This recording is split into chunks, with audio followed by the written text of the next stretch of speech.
All right, today we're talking about one of the biggest leaps forward in AI.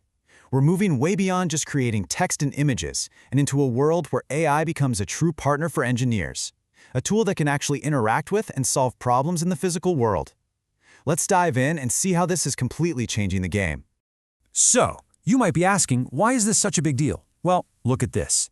If you ask a standard AI to design a gear, you'll get something that sounds kind of right, but it's absolutely useless in the real world. It's an idea, not a real blueprint. But look what happens when the prompt is structured like an engineer actually thinks, with materials, constraints, specific goals.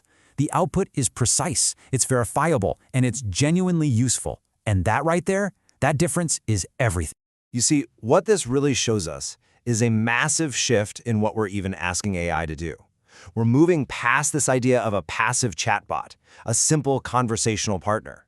The goal now is to build active agents that don't just talk about engineering solutions, but actually help build them, from drafting a model in CAD to running a complex simulation. Okay, so how do we actually build one of these things? Well, this competency stack is our roadmap. It breaks the whole process down into 4 key layers. It all starts at the bottom with the foundation. That's the core AI model itself. Then we build an interface to talk to it, an engine to give it logic and tools, and finally, we deploy it in a real-world application. We're going to climb this stack one layer at a time. All right, let's start at the bottom, the foundation. To really get what these agents can do, we have to look under the hood at the core technology that makes it all possible in the first place, the Large Language Model, or LLM. At the very heart of pretty much any modern LLM is this thing called the transformer architecture. And its secret sauce is a mechanism called multi-head attention. Now, without getting bogged down in the crazy math, what this lets the model do is understand context deeply.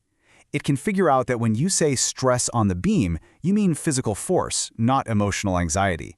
And that ability to get the context right, that's the bedrock for everything else we're about to do.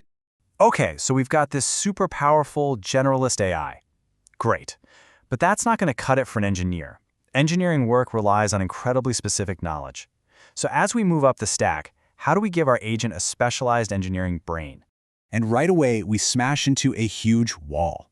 These giant language models, they were trained on the public internet. So sure, they're brilliant generalists, but they know absolutely nothing about your company's proprietary material data, your internal test results, or the specific ISO standards for your project. What you have is a massive knowledge gap. So how do we solve this? Well, with a really clever technique called Retrieval Augmented Generation, or RAG for short. The idea is brilliant. Instead of just asking the AI a question directly, we first search a private, curated knowledge base. Think of this vector database as a super fast, intelligent librarian for all our technical documents. The system grabs the most relevant snippets and feeds them to the AI along with the original question. It's basically like giving the AI an open book exam, where the textbook is your company's entire super secret engineering manual. And this is absolutely crucial because it forces the AI's answers to be grounded in fact. Instead of just making an educated guess, or worse, hallucinating an answer, the agent can now point to its sources. Its answers are based on specific, verifiable data from documents we gave it and we trust. In engineering, where getting it right is everything, you just can't do without that. It's not optional. But, just having a library card isn't enough to make you a genius. The agent needs a way to think, a way to plan, and a way to remember.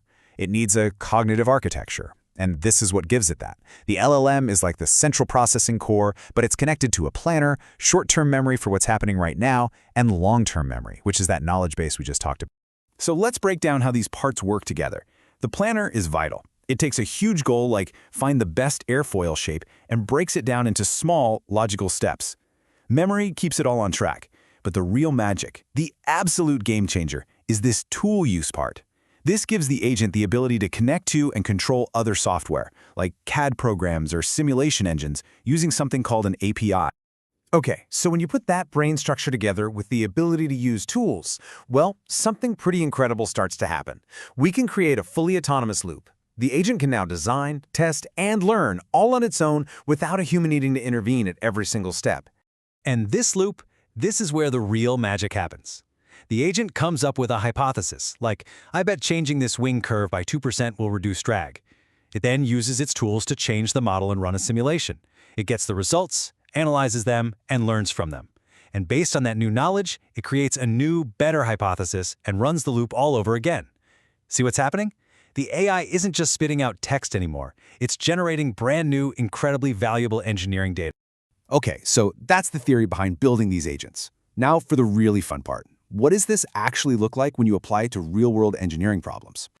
I mean, the applications are already taking off, literally. In aerodynamics, these agents can test thousands of design ideas overnight to find shapes that squeeze out another fraction of a percent of efficiency. And those tiny percentages are huge in the world of aerospace. Or in robotics, you can just tell it in plain English, pick up that red bolt and put it in the bin, and the agent translates that into the exact sequence of code the robot needs to execute.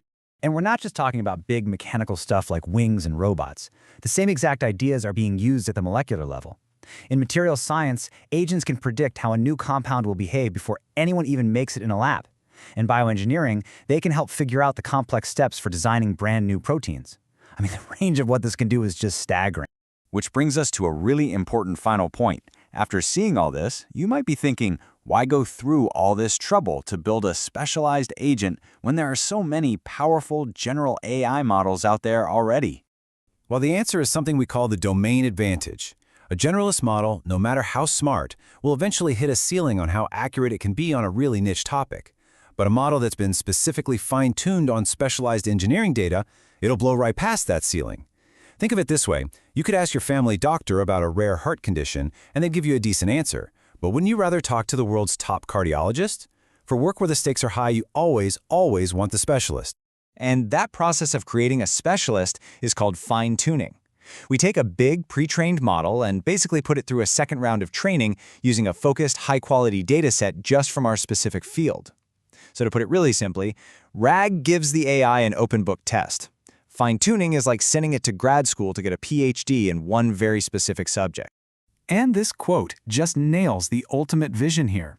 We're building systems that can read a technical manual, turn the theory into a practical design, and then test that design all by themselves, closing the entire loop from an idea to a validated result. And I think it's so important to be clear about this. This is not about replacing engineers. It's about building the ultimate engineering co-pilot. By automating all the tedious, repetitive, data-crunching tasks, we're freeing up human engineers to do what humans do best: think creatively, solve complex problems, and innovate. And that leaves us with this incredible, mind-bending question. For all of human history, our imagination has been limited by our ability to actually build and test our ideas. But what happens when an AI agent can run 1,000 validated experiments for you while you sleep? The bottleneck is no longer the experiment. The only limit now is our imagination. So the real question is, what will we dream up next?